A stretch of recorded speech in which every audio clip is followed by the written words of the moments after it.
আমরা কোনো প্রশাসনে ভয় পাই না, ভারতেরও কোনো ভয় পাই না।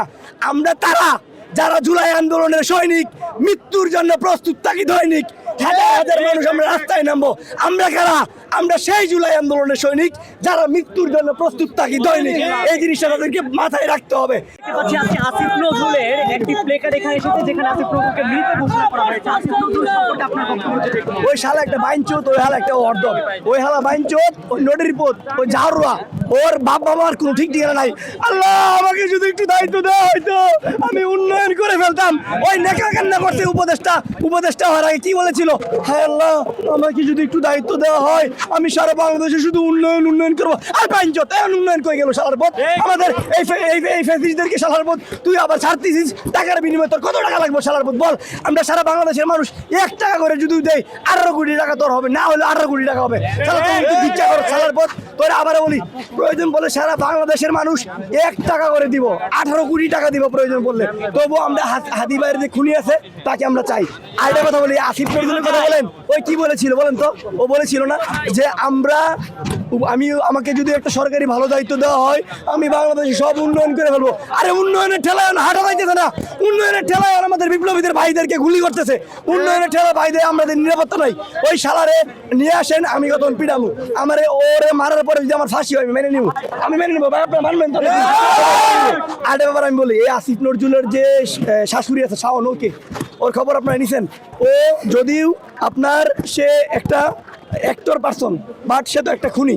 সে এখনো পর্যন্ত কিভাবে সে আমাদের জুলাইকে কলঙ্কিত করে বিভিন্ন রকম পোস্ট করে। আরে ভাই তোর নিজের ঘরে তো আওয়ামী লীগ, তুই তো নিজের ঘরে আগে সামনে দিতে পারস না, অন্য লীগ কেমনে ধরবি? আর তুই যদি বলস আমাদেরকে যে না আমরা এইটা ধরতেছি, ওই আওয়ামী লীগকে ধরছি তাকে ধরছি, আরে ভাই তুই নিজের ঘর আগে ঠিক কর, তো নিজের টাকায় কি ধর, তারপরে বলে আমরা ধরছি। আর একটা কথা বলে দে, এই আসিফ নজরুলের যে আন্ডারওয়্যার আর প্যান্ট, এই প্যান্টও থাকবো না বলে দিলাম।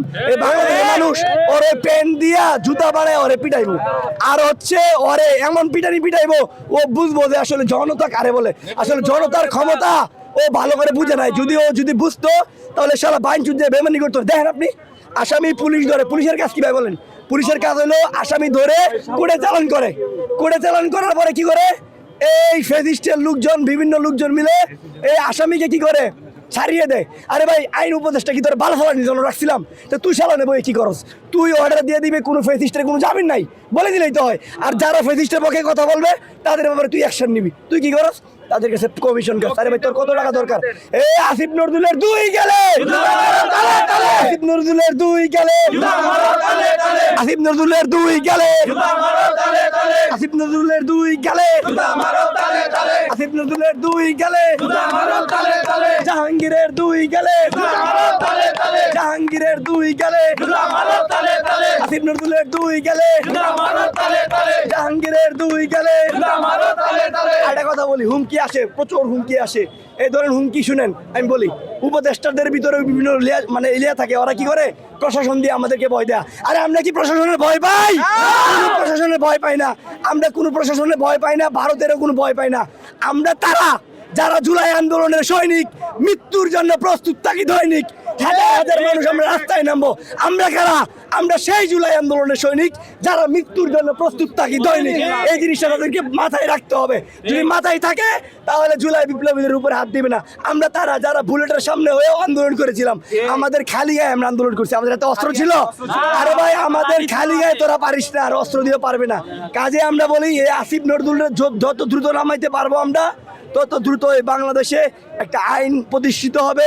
আর জাহাঙ্গীর তো শালা এটা অথর দেখি, ও তরকারি বেগুন আলু পটল এগুলো চেক করি। আরে ভাই তুই স্বরাষ্ট্র উপদেষ্টা, তোর এখানে র্যাব, বিজিবি, আর্মি, সেনাবাহিনী যা আছে তুই সবাইকে কঠোরভাবে লাগাই দে, সবাই তোর চেইন অফ কমান্ড করুক। তুই সুশীলতা দিস। আরে ভাই এই বাংলাদেশে কি সুশীলতা চলে? আপনার বলে চলে? সুশীলতা চলে না। তুই অহংকার দে, তুই ভালো করে ব্যবস্থা নে। আর তুই একটা উপদেষ্টা স্বরাষ্ট্র। আরে আমার হাদি ভাইয়ের খুনিরা কেমনে যায়? হ্যাঁ তোর মতো উপদেষ্টা থাকতে কতগুলো গোয়েন্দা পাইনি, ডিজিএফ তোরা মিলে শালারা এই কাজটা করছিস। আমি মনে করি শালা করে পিটাইলে কিছুক্ষণ বাংলাদেশের জনগণের কাছে ছাইড়ে দেন, আমরা সবাই মিলে পিটাই, এই দুটার পিটাইলেই হাদি ভাইয়ের খুনি বেরোবো। এই উপদেষ্টা পিটাইলে আমাদের কাছে ছাইড়ে দেন, আধা ঘন্টা আমরা পিটামো, পিটানোর পরে ওরা স্বীকার করবো হাদি ভাইয়ের খুনিকে। হাদি ভাইয়ের খুনিদের বিচার চাই, বিচার চাই। আসিফ নজরুলের 2 গালে, স্বরাষ্ট্র উপদেষ্টার 2 গালে, রক্ত লাগলে রক্ত নে। এবং আমরা একটা কথা বলি, আমরা একটা কাজ করবো 26 তারিখের পরে আমাদের যে প্রোগ্রাম হবে, এমন প্রোগ্রাম হবে এই যে আজকে তো আমরা একটা সময় দিয়েছিলাম উপদেশটা পদত্যাগ করে না, কেন লজ্জা নাই, আরে পদত্যাগ করবো কেমনি, কেন করে না বলি, ভালো ভালো খাইতে পারে, ভালো ভালো গাড়িতে যাইতে পারে, আলিশান বাড়িতে থাকে, মানে আজকে পদত্যাগ করলে কালকে তো সাধারণ মানুষ হয়ে যাবে, এই জন্যই শালা পদত্যাগ করে না। না হলে যদি পদত্যাগ করতো তাহলে তো ভাই ভালো ভালো খাবার পাইবো না, ভালো ভালো জায়গায় যাইবো না, প্রোটোকল পাইবো না, বুঝছেন নাই? এখন প্রোটোকল পাইবো, ভালো ভালো খাবার খাইবো, ক্ষমতা তো ভাই কেউ ছাড়তে চায় না, এই শালা বান্দির বুদ্ধ এই জন্য ক্ষমতা ছাড়ে না, বুঝতে পারছেন কথাটা? এটা লেখে রাখেন, চিরন্ত সত্য এই কথা, আমি আজ বললাম, চিরন্ত সত্য এই কথা।